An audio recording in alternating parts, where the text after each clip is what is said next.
La revue de presse sur GS Communication.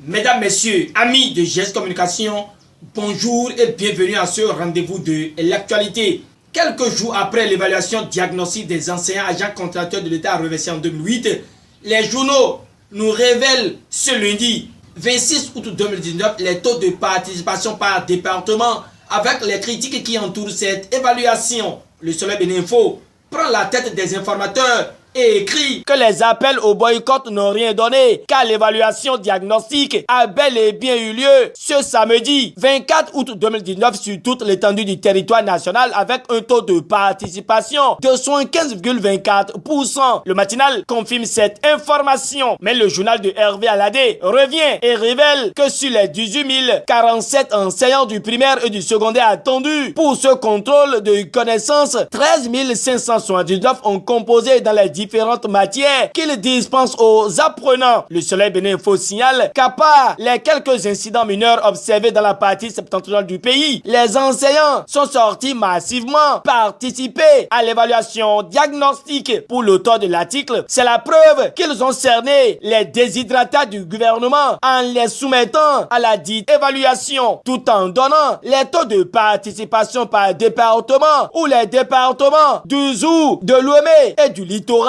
sont à la tête avec respectivement pour taux 98,7%, 98,10% et 97,97%. C'est le département de l'Atakora qui tient la queue des départements avec 53,23% comme taux de participation, tout en signalant que le gouvernement révèle le défi. Le Soleil Béninfo clarifie qu'une session de rattrapage est prévue pour les enseignants qui, pour des raisons de maladie, n'ont pas composer ce samedi. Ils auront la chance de composer lors d'une session des malades seulement sur présentation de leur certificat médical, rallonge le journal de Hervé Alade avant d'ajouter qu'au registre des absents où environ 4 468 enseignants ont boycotté, les autorités devraient faire de la rigueur et ces enseignants abstentéistes seront purement et simplement radiés des effectifs de la fonction publique. La nation a suivi de près l'évaluation diagnostique des enseignants agents contractuels de l'État reversée en 2008 et voit que c'est une participation au-dessus de la moyenne, une participation record avec une organisation parfaite, s'exclame le challenge qui note que la réforme Talon est actée, apportant sa touche à la même actualité. Dynamisme Info vient avec comme titre sauvegarde des emplois des participants à l'évaluation diagnostique. Pour le journal de Parfait Boko,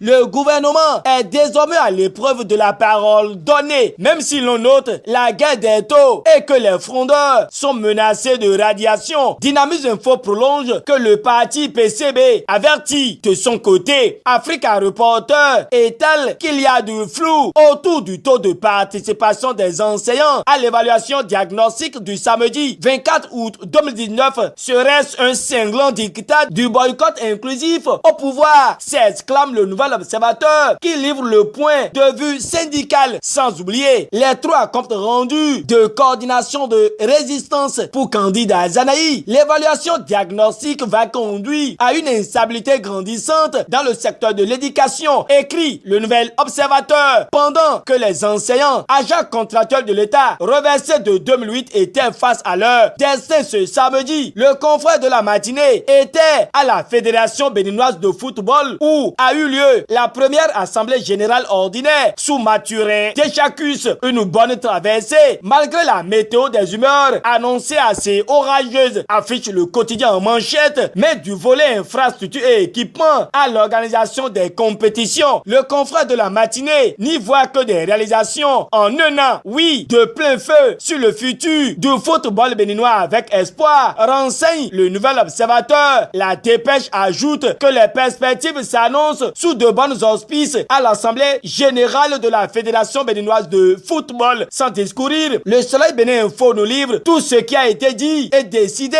à cette Assemblée générale de la Fédération béninoise de football ce samedi. Parlons peu et parlons bien, car la frontière bénino-nigériane est toujours fermée. Dynamisme Info, dans ses colonnes, nous expose que Jeune Afrique évoque les 3 raisons qui contraignent à négocier avec le géant de l'Est. Le Nouvel Observateur aborde dans le même même sens que le journal précédent et donne les raisons à l'origine de la fermeture des frontières du Nigeria avec le Bénin, puis lance que c'est une affaire qui ne date pas d'aujourd'hui. Observant les situations de malversation sur les chefs d'arrondissement de Toribo-Sito et ceux de Ouida, le Soleil Bénin Info de Hervé Alade pense que Patrice Talon doit prendre ses responsabilités. Mesdames, messieurs, voilà qui vient mettre un thème à notre premier rendez-vous de la semaine. Merci de nous rester fidèles et à demain pour notre rendez-vous d'actualité.